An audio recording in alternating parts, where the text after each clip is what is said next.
rokok dulu lah.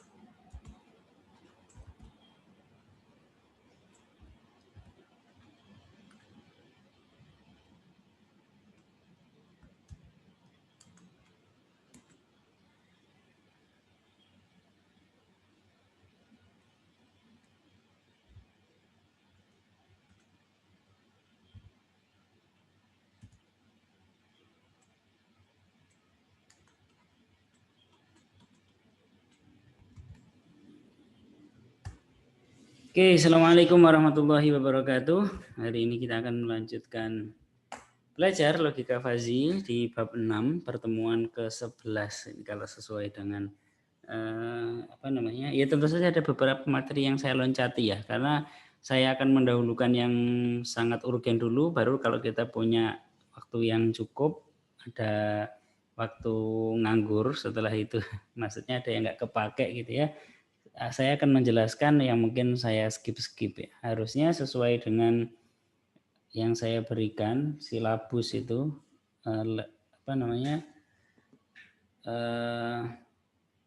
ya sebut saja silabus ya, RPS, enggak RPS juga enggak lengkap. Itu untuk logika fazi ini bab 6 ini ada di pertemuan ke-11. Jadi nanti mungkin saya taruh di e-learning itu di pertemuan ke-11. Cuman sebelum ke bab 6 ini mungkin perlu saya ulang untuk bab 5 itu, karena ada kemarin 2 yang belum saya jelaskan, yaitu untuk perkalian dan pembagian ya. Untuk perkalian dan pembagian ini mungkin saya ulang singkat saja. Jadi tapi di PDF-nya sudah saya upload untuk sampai perkalian pembagian. Di e-learning saya sudah saya update PDF-nya. Mungkin perlu dijelaskan, oke lah. Jadi ini mengikuti dari operasi operasi interval ya.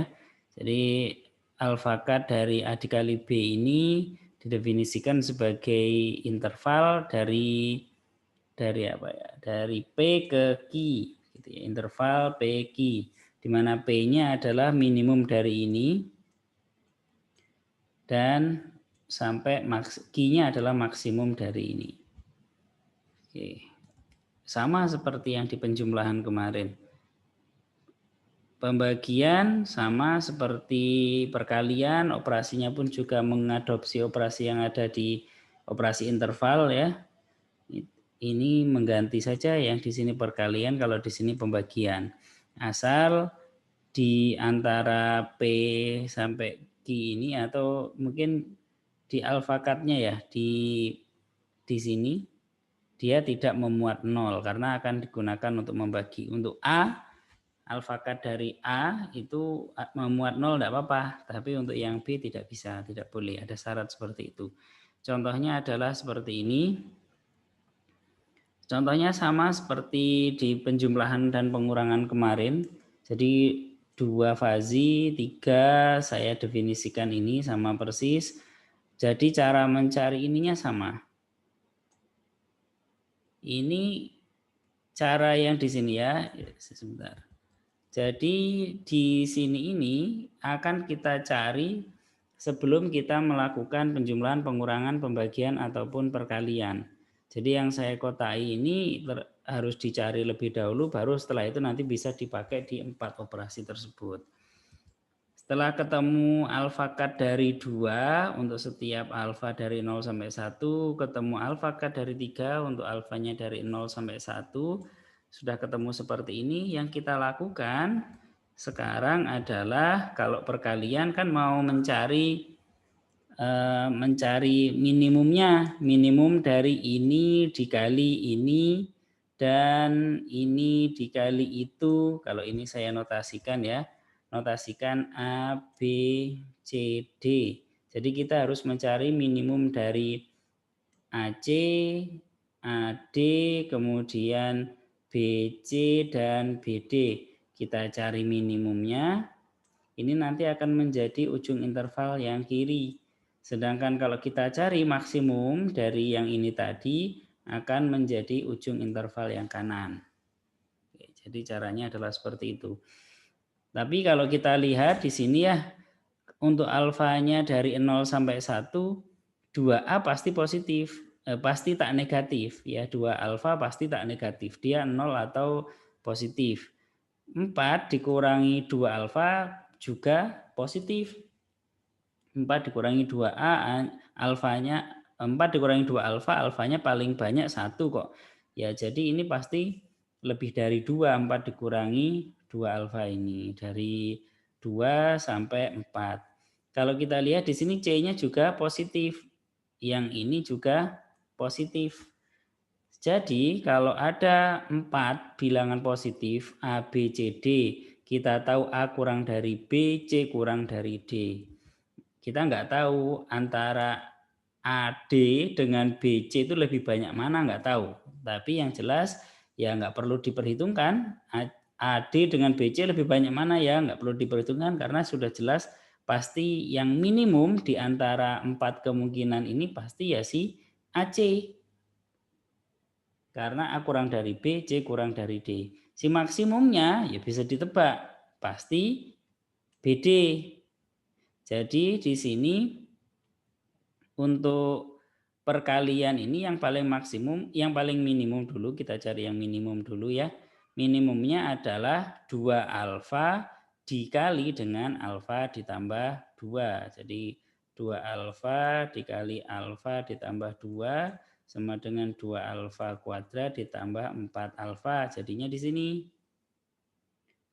Yang kanan bagaimana ujung interval yang kanan? Adalah B dikali D.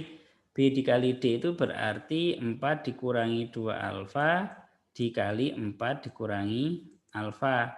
Jadinya adalah ini. Kuadratik juga dia. 2 alfa kuadrat dikurangi 12 alfa ditambah 16. Nah, jadi sudah kita peroleh potongan alfa atau alfa cut dari 2 dikali 3. Terus ini range-nya atau ini merentang dari mana sampai mana. Kalau saya punya suatu bilangan fasi begini ya. Alfa, kalau alfanya 0 pasti di sini. Ya, ini alfa cut-nya. Kalau yang paling ujung atas berarti saat alfanya sama dengan 1. Saat alfanya sama dengan 1 yang bernilai 1 adalah ya cuman 1 ini. Jadi perlu kita bagi dia menjadi 2 subinterval ini. Kira-kira siapa ini? Kalau kita coba interval terbesarnya adalah 0 sampai 16. Yaitu saat alfanya sama dengan 0. Saat alfa sama dengan 0 di sini, alfa sama dengan 0, ini dari 0 sampai 16. Saat alfanya sama dengan 1, dia intervalnya adalah 6 sampai 6 ya, di sini nilainya 6. Alfa cut-nya ya. Dari 6 sampai 6, artinya ya 6 saja. Sehingga kita bisa memecah interval ini menjadi 2 subinterval, yaitu dari 0 sampai 6 dan dari 6 sampai 16. Jadi 0 sampai 6 dia punya suatu fungsi, dari 6 sampai 16 dia punya fungsi yang lain. Oke, saya bersihkan. Saya naikkan ke sini karena ini sudah saya anggap bisa ya, karena sama seperti yang kemarin. Jadi saya beginikan. Kemudian koneksi saya kok tidak stabil. Apa suara saya putus-putus? Coba saya matikan kamera saya ini. Suara saya putus-putus apa enggak tadi? Lancar? Halo? Tidak, Pak. Oh, tidak. Ada peringatan unstable connection kita. Lancar, Pak. Oke. Jadi untuk X-nya itu dari 0 sampai 6, dia memiliki suatu fungsi. Untuk X-nya dari 6 sampai 16, dia punya suatu fungsi untuk membentuk garisnya itu ya, bukan garis nanti. Karena ini kan kuadratik sudah jelas tidak garis. Kalau cuman segitiga waktu kasusnya kemarin di penjumlahan dan pengurangan, dia pasti hasilnya garis begini. Cuman untuk yang ini sudah kelihatan kuadratik, pasti ada melengkungnya, entah kelihatan atau enggak nanti waktu digambar. Jadi waktu X-nya dari 0 sampai 6, kan ini fungsinya. Waktu X-nya dari 6 sampai 16, fungsinya adalah ini.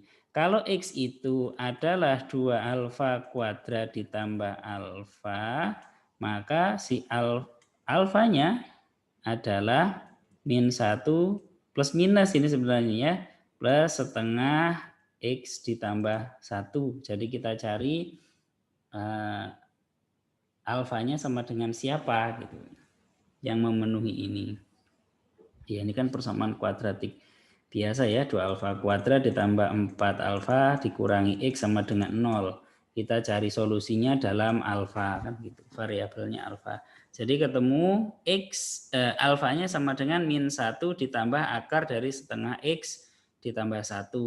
Dengan cara yang sama untuk yang di kanannya 6 kita peroleh si alfa itu adalah 3 dikurangi akar dari setengah X ditambah 1. Kalau kita ringkas, jadi 2 dikali 3 itu adalah bilangan Fuzzy dengan semestanya adalah R, dan fungsi keanggotaannya ini. Di kirinya 0, dia 0. Di kanannya 16, dia 0. Di antara 0 sampai 16 ada aturan yang tadi sudah kita temukan. Ini yang di kirinya 6, ini yang di kanannya 6. Ya, kalau X-nya sama dengan 6 gimana? Ternyata fungsinya fungsi yang kontinu di sininya. Waktu X-nya sama dengan 6 mau masuk di sini ataupun masuk di situ sama aja nilainya. Nilainya ya 1 harusnya. Oke. Kemudian saya dulu. Ini berlaku untuk setiap X di R karena semesta dari bilangan Fuzzy itu adalah R. Kemudian ini nanti grafiknya saya tunjukkan nanti ya.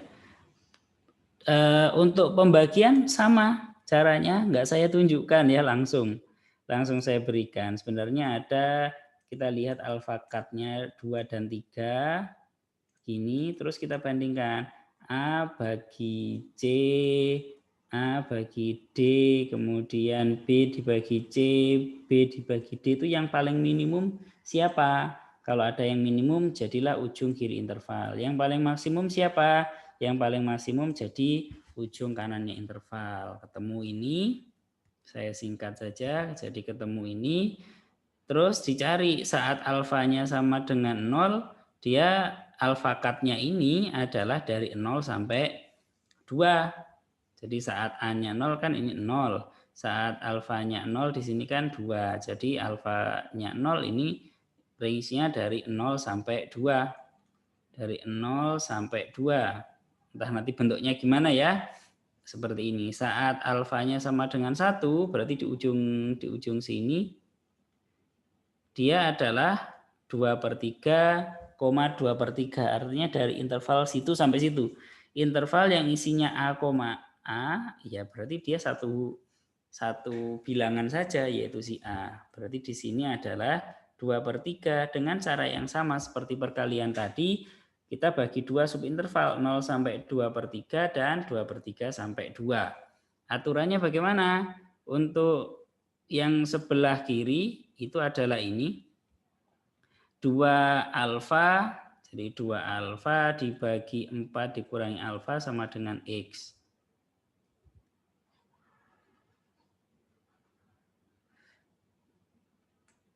Terus 2 alfa sama dengan X dikali 4 dikurangi alfa. Atau 2 alfa sama dengan 4X dikurangi alfa X. Kemudian dibawa ke sana mungkin si alfanya ini saya bawa ke sana, saya jumlahkan 2 itu ditambah dengan si X, kemudian ini sama dengan 4X. Maka alfa sama dengan 4X dibagi 2 ditambah X atau X ditambah 2. Ini misalnya dari situ. Di kanannya dengan cara yang sama kita cari solusi untuk alfa. Jadi persamaannya adalah X sama dengan 4 dikurangi 2 alfa dibagi dengan alfa ditambah 2. Ini dicari. Berarti alfa sama dengan siapa? Jawabannya adalah ini. Alfa sama dengan 4 dikurangi 2X dibagi dengan X ditambah 2.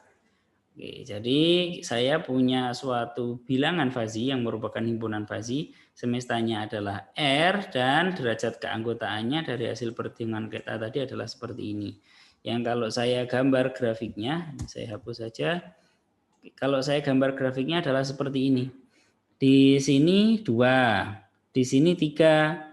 Kalau kemarin 2 itu suatu bilangan segitiga, 3 itu bilangan segitiga, maka 2 ditambah 3 dan 2 dikurangi 3 adalah bilangan segitiga juga.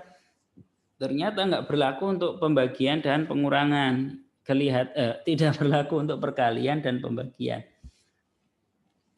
Meskipun nggak terlalu terlihat, sebenarnya ini bukan garis lurus ya. Kok ininya muncul? Saya matikan dulu. LaTeX snip. Oke. Ini sebenarnya mana ini? Nggak bisa garisnya. Ini sebenarnya bukan garis lurus. Dari mana tahu? Dari persamaannya dia. Ini adalah seperti ini, bukan suatu fungsi linier gitu. Kesininya pun juga demikian. Dia juga bukan suatu fungsi yang linier. Dan untuk perkalian yang berwarna biru ini agak kelihatan kalau ini ya, agak kelihatan melengkungnya ini ke sini. Ini kalau dilebaikan melengkungnya ke situ. Nah, dari mana tahu dia bukan suatu persamaan linier ya ini. Dia adalah seperti itu. Akar pangkat 2 dari sesuatu. X-nya masuk di dalam akar pangkat 2. Jadi itu melengkapi penjelasan kita tentang operasi bilangan fazi, meliputi penjumlahan, pengurangan, perkalian, dan pembagian. Oke, saya tutup lagi. Ini penjelasannya ya, penjelasan dari PDF yang saya kirim ke e-learning. Hari ini materinya lebih santai, mungkin nggak ada ngitungnya, ngitung paling ya sederhana lah, sedikit ngitungnya. Bentar, ini laptop saya kok mau jatuh ini. Hari ini kita akan belajar 3 subbab dari bab 6 ini yaitu logika biner, logika multinilai, variabel linguistik, dan pengubah linguistik. Saya harap paling nggak lama lah, setengah jam mudah-mudahan selesai lah. Mengantar dulu ya, ini saya kasih burem ini karena ya bukan definisi, bukan teorema, cuman menuntun saya menjelaskan saja.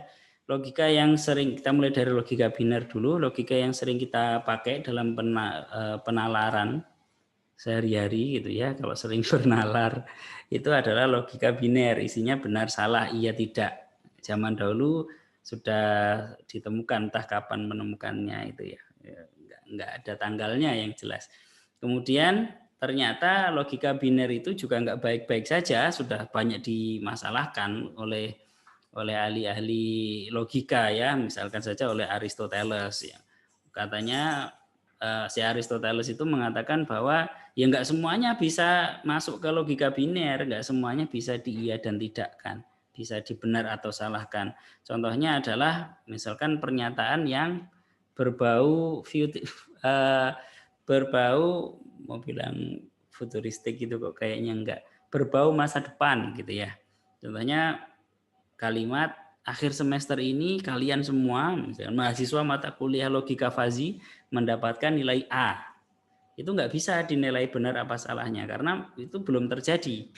Jadi si Aristoteles ini dan kawan-kawannya mengatakan logika biner, logika yang biasanya itu ya nggak cukup ya, nggak cukup untuk menghukumi semua kejadian atau semua kalimat gitu. Terus kemudian tidak, sebenarnya yang mendasari tidak hanya hal yang sederhana begitu ya. Di dalam, saya nggak terlalu menguasai ini ya, tapi saya membaca aja. di dalam mekanika kuantum, nggak paham saya, itu ada namanya ketidakpastian, salah satunya ketidakpastian Heisenberg. Nggak tahu ini orang mana ya, cara bacanya benar apa salah. Mudah-mudahan tajwidnya tidak salah. Katanya dia itu ada pernyataan-pernyataan yang tidak bisa ditentukan kebenarannya menggunakan logika tradisional. Intinya seperti itu. Detailnya tentang mekanika kuantum saya nggak bisa menjelaskan karena saya juga belum belajar atau menguasai, ya belajar saja belum, apalagi menguasai, belum belajar tentang mekanika kuantum. Jadi alasannya tidak hanya kalimat sederhana sehari-hari ya, tetapi di dunia ilmiah juga seperti itu. Nah akhirnya si Jan Lukasiewicz ini, nggak tahu ini cara bacanya, mudah-mudahan benar ya. Pada tahun 1920-an, tahun 20-an itu si orang Polandia ini itu mengembangkan suatu logika yang nggak lagi biner. Isinya adalah nilainya ada 3, yaitu benar, salah, dan tak tentu. Wah enak ya. Kalau nggak bisa jawab ngomong aja tak tentu gitu ya. Undetermined gitu ya, maksudnya sudah ya benar, tidak, dan selainnya, mungkin begitu ya maksudnya. Akhirnya muncullah suatu logika 3 nilai gitu, yang dikembangkan atau diprakarsai oleh Jan Lucas itu ya, sebut saja Lucas lah daripada ngomongnya susah, belum lagi nanti kalau salah kan orangnya marah. Dari logika 3 nilai ini dikembangkan lagi oleh si Lucas sendiri pada tahun sekitar 1930-an menjadi logika n nilai. Kalau yang semula itu 3 nilai ya, sekarang n. N-nya ini bisa apa saja, yang penting bilangan asli. Jadi kalau 2 nilai 0, 1. Kalau 3 nilai 0, 1, 0 setengah 1. Kalau 4 nilai berarti 0 sepertiga, kemudian 3/4 dan 1. 3/4 ya, bukan 3/4, ini 2/3 loh. 2/3. 2/3 1. Kalau mau 5 ya berarti 0, 1/4, setengah gitu, setengah atau 2/4, 3/4 dan 1. Jadi secara formula itu adalah seperti ini. Kalau n-nya itu, kalau logikanya itu adalah n-nya 16, ya berarti harus ada 16 nilai, 16 titik. Berarti 0, 1/15, 2/15, 3/15, sampai 15/15, yaitu 1. 0 itu direpresentasikan sebagai 0/15 tadi, kalau n-nya di sini adalah 16. Nah, terus di dalam logika ini ada beberapa kaidah ya. Seperti ini. Ini to di sini. To ini artinya truth gitu ya. Nilai kebenaran. Nilai kebenaran dari negasi P adalah 1 dikurangi nilai kebenaran dari P. Nilai kebenaran dari P dan Q adalah minimum dari nilai kebenaran masing-masing keduanya. Untuk atau dia menggunakan maksimum, untuk implikasi menggunakan minimum dari 1 dan 1 ditambah to Q dikurangi nilai kebenarannya dari P ini. Jadi kalau ini nilainya, ini yang paling kecil, ini waktu ini 0, ini 1 ya. Jadi nilainya adalah 0, berarti 0. Yang paling banyak itu adalah saat ininya 1, yang ininya 0. Saat P-nya salah, Q-nya benar. 1 dikurangi 0 adalah 1, 1 ditambah 1 adalah 2. Nah, padahal nilai kebenaran nggak boleh lebih dari 1 kurang dari 0. Jadi di sini meminimumkan dia dengan 1 itu artinya untuk membatasi bahwa dia nggak boleh lebih dari 1 gitu. Fungsinya adalah di situ. Sebenarnya kalau mau menyederhanakan ya implikasi itu adalah ini, cuman nggak boleh lebih dari 1 gitu. Terus untuk biimplikasi ini adalah 1 dikurangi mutlak dari to P dikurangi to Q. Ini adalah kaidah-kaidah yang berlaku di logika multinilai atau nilainya banyak ya, n nilai. Terus kemudian nilai-nilainya ini bilangan rasional. Nilainya pasti bilangan rasional karena definisinya adalah seperti itu ya. Suatu bilangan asli dibagi dengan n dikurangi 1, n-nya juga bilangan asli. N bilangan asli, n dikurangi 1 bilangan asli, berarti bilangan asli dibagi bilangan asli pasti bilangan rasional. Ini bilangan rasional. Jadi nilai-nilainya adalah bilangan rasional, disebutkan seperti itu. Kalau ini nilainya bilangan rasional, ini bilangan rasional, maka pasti 1 dikurangi ini juga rasional ya, juga rasional. Makanya semuanya ini nilai kebenarannya diwakili oleh suatu bilangan rasional. Kemudian dikembangkanlah si L infinity ini. Tidak hanya n untuk suatu bilangan asli n, artinya representasi kebenarannya dia adalah bilangan rasional, tetapi untuk L tak hingga ini representasi kebenarannya adalah bilangan real. Jadi enggak terbatas pada bilangan rasional. Lah L infinity ini salah satu yang melatar belakangi munculnya konsep logika fuzzy atau himpunan fuzzy dulu ya, ke himpunan fuzzy dulu. Dan L infinity ini lagi-lagi sama seperti pendahulunya, dia range-nya dari 0 sampai 1, tetap tidak lebih dari 1, tidak kurang dari 0. Bedanya dengan yang Ln ini tadi, si L infinity ini ya padat dari 0 sampai 1, tidak hanya yang rasional. Nanti ada yang protes. Rasional padat, Pak. Wah, itu menurut sifat kepadatan bilangan rasional itu sudah dibuktikan di analisis real. Oh ya, maksud saya padat di sini bukan itu ya. Itu continue dari 0 sampai 1 bilangan real. Sudah saya ganti gitu. Enggak jadi bilang padat saya.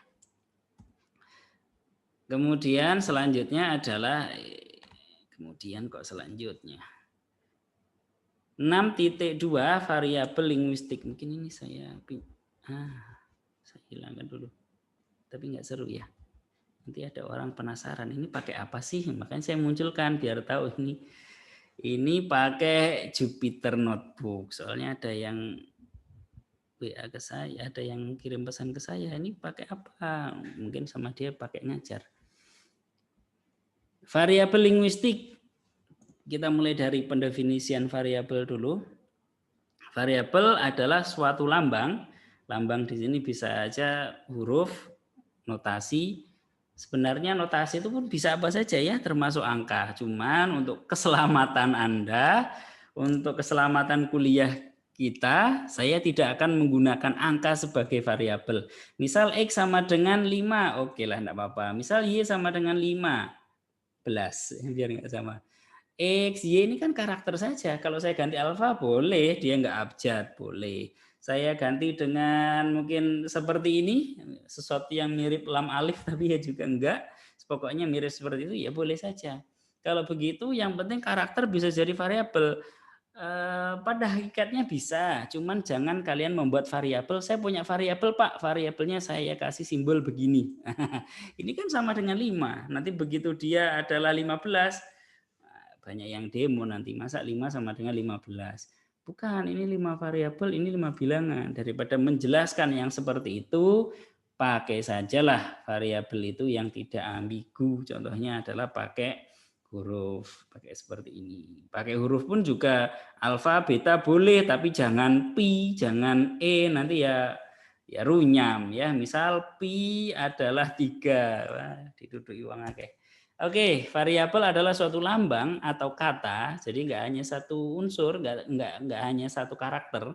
Suatu kata juga nggak apa-apa, yang menunjuk pada sesuatu yang tidak tertentu. Ini yang kata kuncinya ya, tidak tertentu.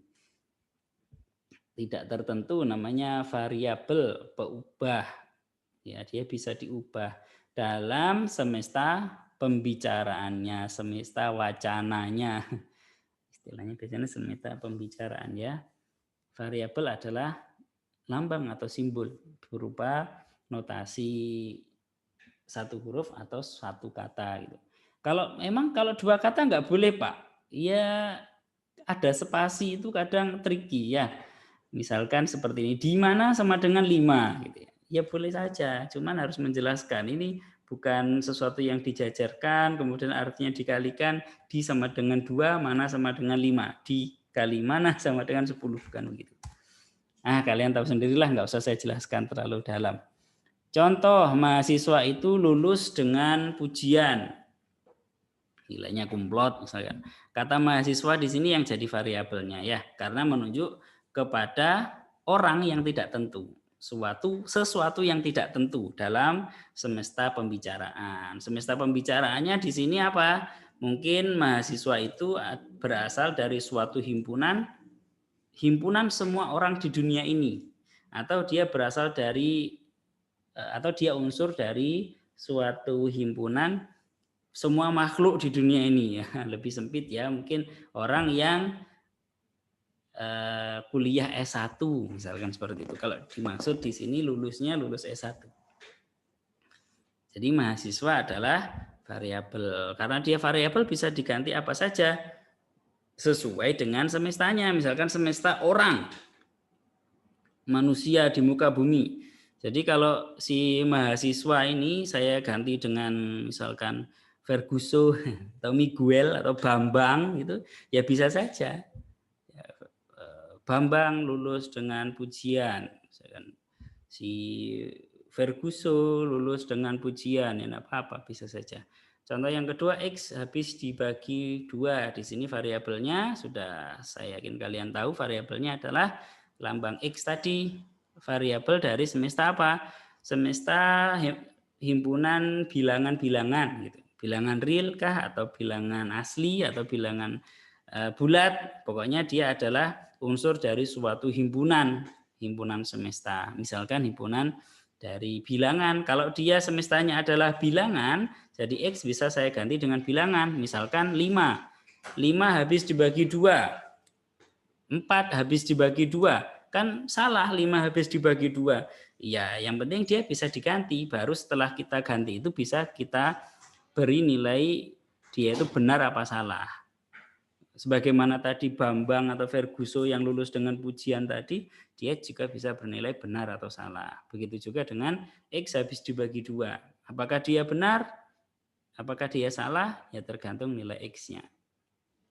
Kemudian setelah kita mengenal variabel, kita ke intinya untuk subbab ini, yaitu variabel linguistik. Secara formal, secara matematis ya, secara formal, variabel linguistik itu adalah n-tuple. Kalau 2 itu namanya pair atau pasangan terurut. Kalau 3 ya triple, A, B, C. Kalau 4 bukan fourple, kalau 5 bukan fiveple ya. Jangan karena ini gara-gara tri aja dia jadi 4, 5. N-tuple, ada yang tuple, ada yang tuple bacanya. 5 tuple. Jadi suatu begini, pasangan terurut, bukan pasangan ya, kalau pasangan 2, suatu beginilah ya, jadi n ya memang namanya 5 tuple.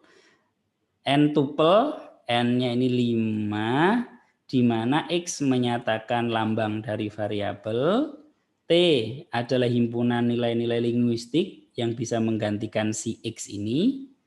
Ya, tadi di contohnya adalah ini, berarti yang bisa menggantikan si X atau si mahasiswa ini. Kemudian X-nya berupa semesta pembicaraan dari nilai-nilai linguistik dalam si T tadi. Kemudian G, himpunan aturan sintaksis pembentukan istilah-istilah T dalam bahasa Indonesia, misalkan seperti itu.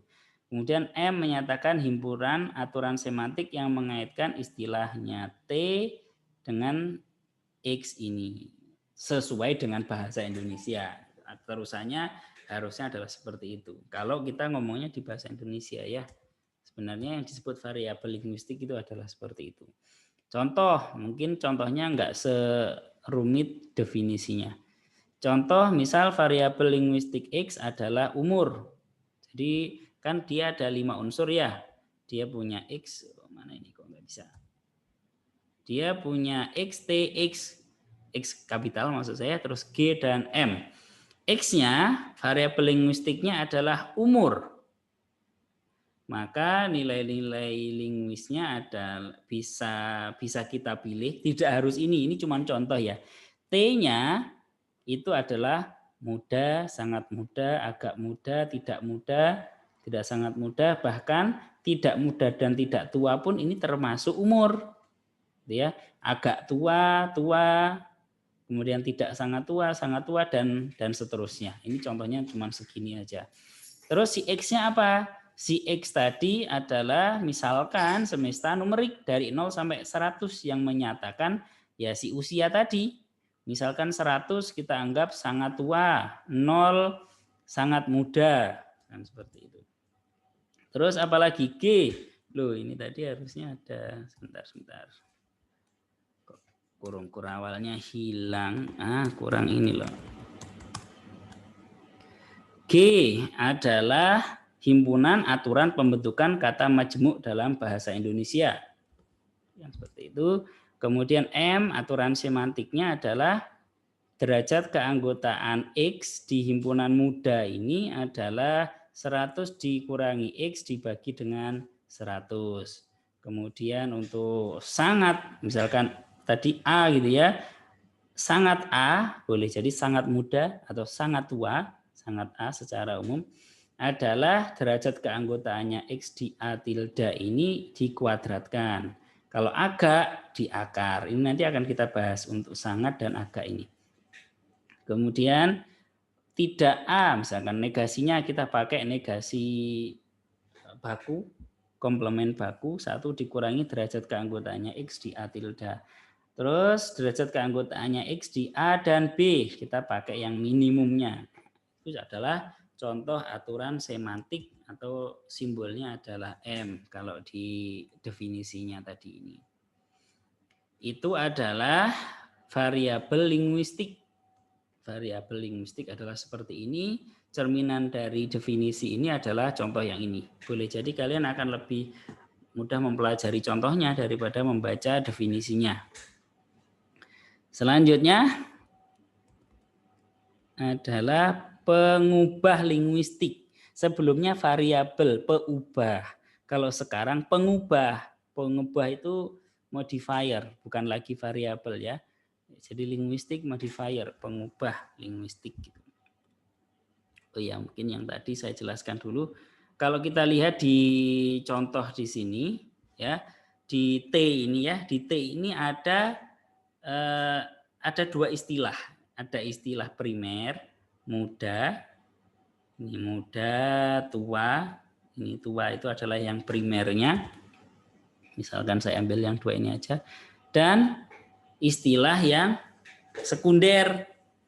Contohnya adalah tidak muda, tidak sangat muda, tidak tua, agak tua. Jadi agak, tidak, kemudian sangat, itu termasuk istilah-istilah yang sekunder dan nanti akan masuk ke pembahasan kita di subbab selanjutnya, pengubah linguistik ini yang akan segera kita bahas. Definisi pengubah linguistik adalah suatu kata yang dipergunakan karena kita mau ngomong semestanya linguistik ya, jadi bahasa Indonesia setelah kita ambil bahasa Indonesia. Suatu kata yang dipergunakan untuk mengubah suatu kata atau istilah menjadi kata atau istilah yang baru dengan makna yang baru pula. Contohnya ini sangat, agak. Ini yang paling sering dipakai, sangat, agak. Istilah atau kata yang dimaksud istilah awalnya tadi seperti tua dan muda, modifiernya sangat, agak. Jadi sangat tua, agak tua, sangat muda, agak muda dan sebagainya. Jika A dikaitkan dengan himpunan fazi, jadi istilah A dikaitkan dengan himpunan fazi A tilde. Istilah A contohnya adalah muda. Oke, dengan kata muda, dengan istilah muda ini saya bisa membangun himpunan fazi yang semestanya adalah mungkin dari 0 sampai 100 gitu ya, dengan suatu derajat keanggotaan tertentu. Tuh. Jadi maksudnya istilah dikaitkan dengan himpunan fazi itu seperti itu. Jadi istilah A dikaitkan dengan himpunan fazi A tilde. Semestanya adalah si X.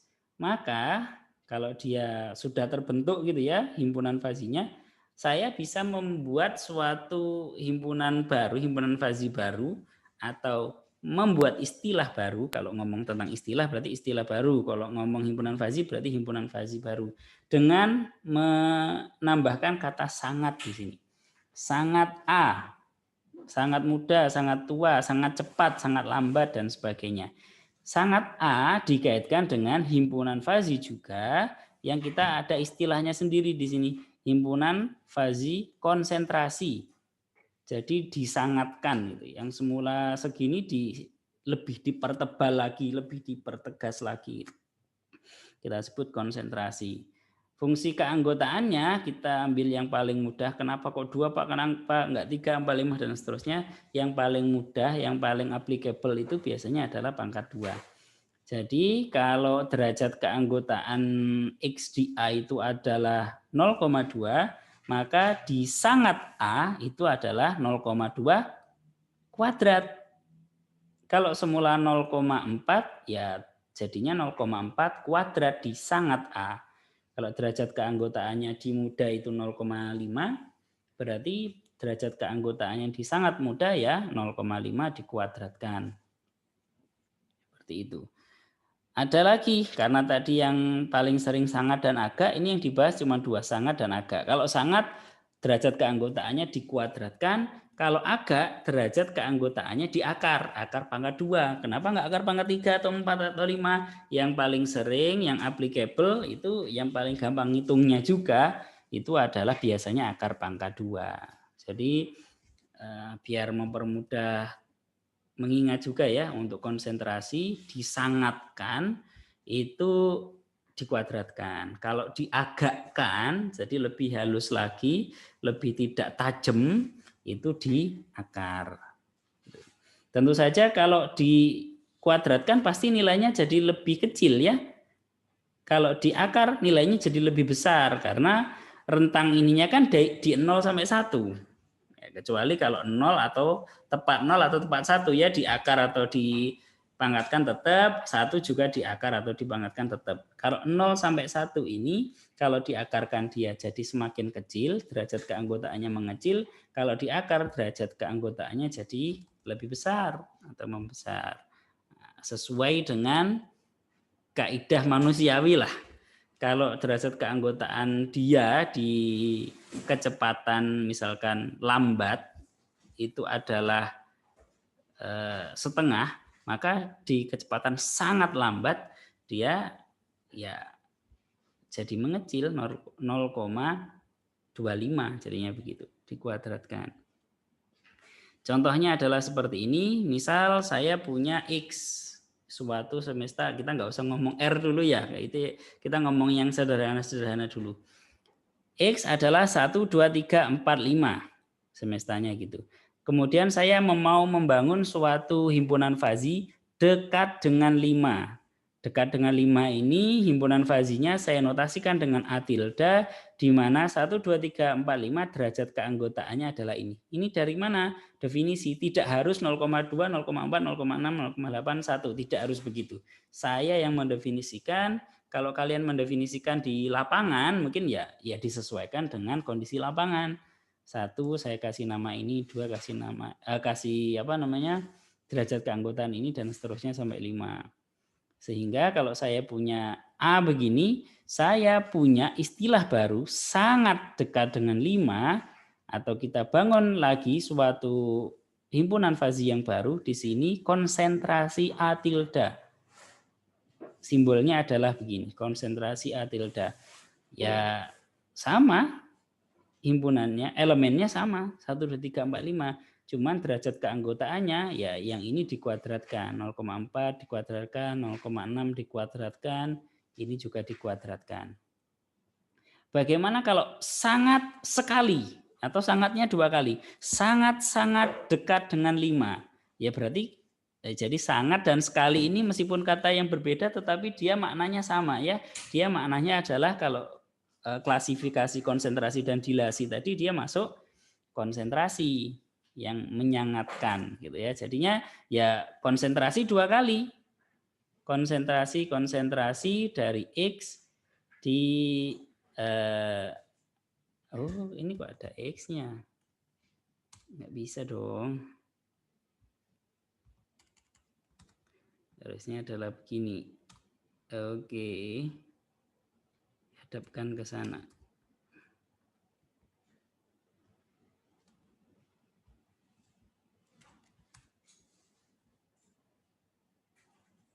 Atau ininya yang saya kasih ini juga biar tahu kalau dia itu satu kesatuan gini. Enggak seru ya. Saya hadapkan ke sana aja wis. Ininya dibuang. Sudah cukupkah? Tutupnya hilang satu. Ini oke. Konsentrasi dari sebentar. Harap bersabar. Saya suka hal-hal yang nggak penting itu harus sempurna bagi saya.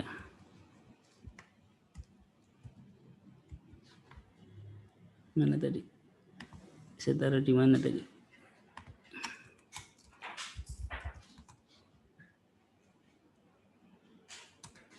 Left, right.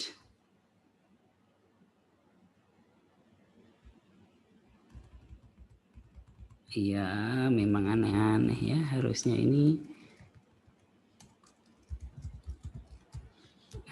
begini.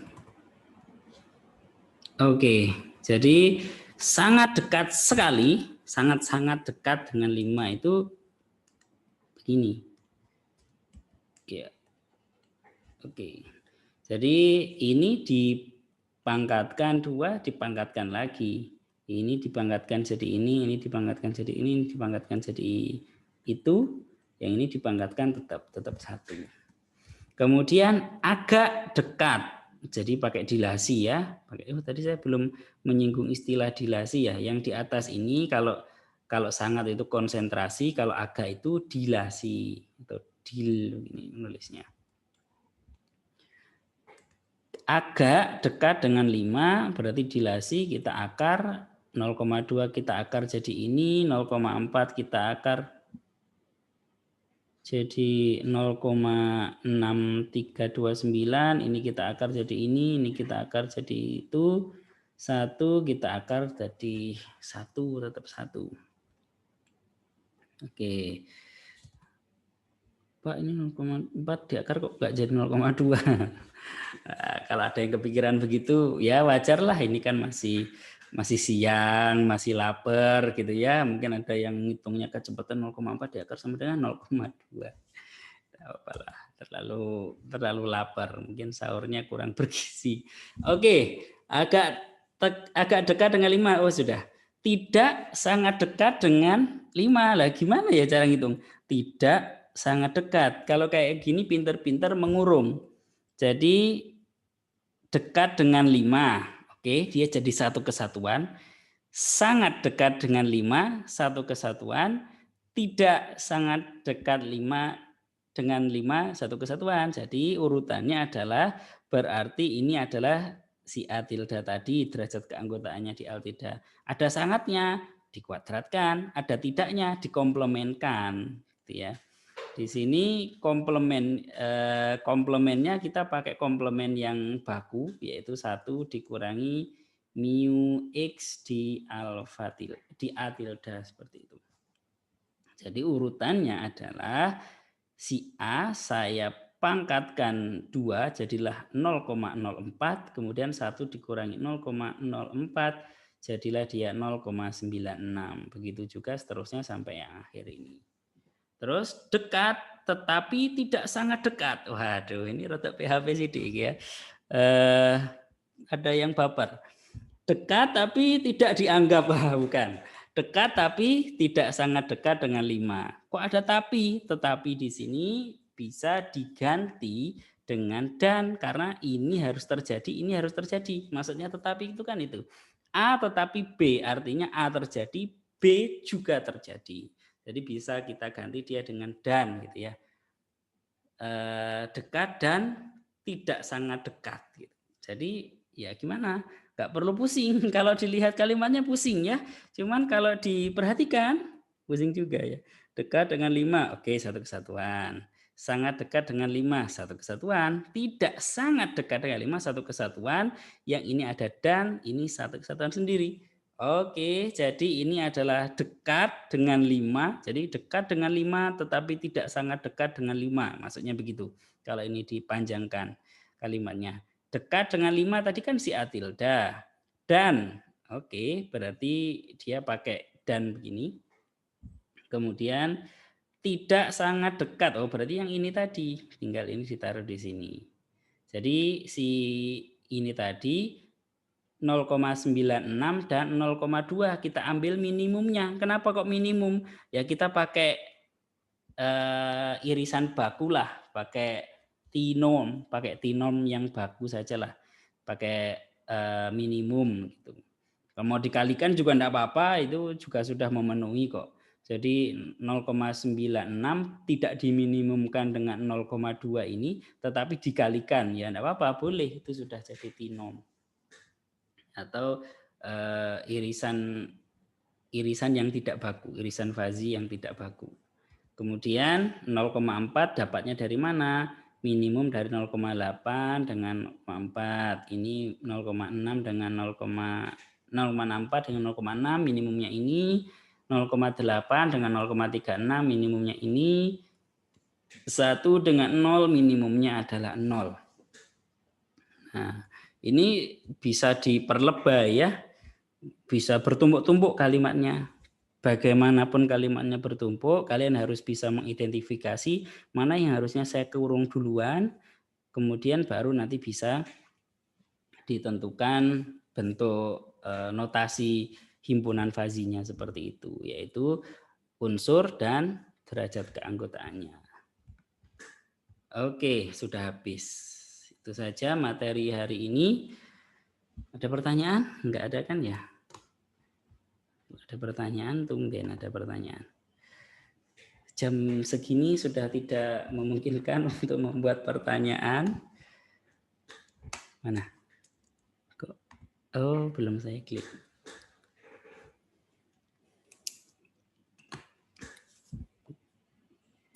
Hari Jumat mungkin saya akan ngajar yang kelas C, saya lanjutkan bab 6. Setelah itu kita akan belajar implikasi. Waktunya kayaknya sampai UAS masih agak panjang ya. Kalau masih agak panjang nggak apa-apa. Kita sudah selesai itu materinya, sudah kita ya mungkin 1 atau 2 pertemuan lagi sudah selesai. Nanti kita buat seperti yang saya rencanakan awal, yaitu kita akan mencoba pakai Python untuk membuat real life solution untuk problem yang melibatkan logika fuzzy seperti itu. Mungkin nanti siapa tahu bisa jadi bahan untuk ya bahan pertimbangan untuk menjadi tugas akhir. Terima kasih, jaga kesehatan. Kalau nggak ada pertanyaan, saya akhiri. Saya akhiri. Assalamualaikum warahmatullahi wabarakatuh. Waalaikumsalam warahmatullahi wabarakatuh. Lemes sih suara nih. Masa beduk ya.